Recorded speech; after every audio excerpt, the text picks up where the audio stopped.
器收割稻谷真方便。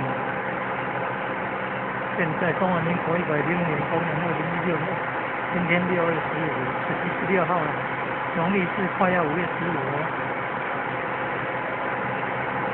你看这个台南东山北市寮这边的收割稻谷。我都讲你啊，讲你啊，他们什么生产的呀？做你啊，做你。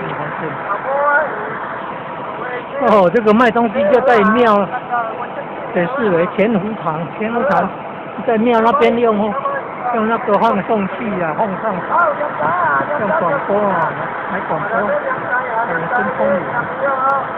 现在啊，要知识环保救地球啊，知识环保救地球。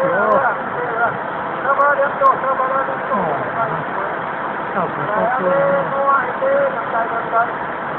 很快就自动打成土粒了。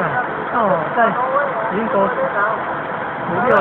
年代那个时候，50、60年代那个时候都看到，要到田里面，接棒来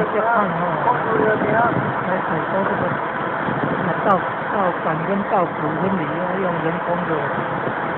有机器在拉，然后用那个甩，用那个大。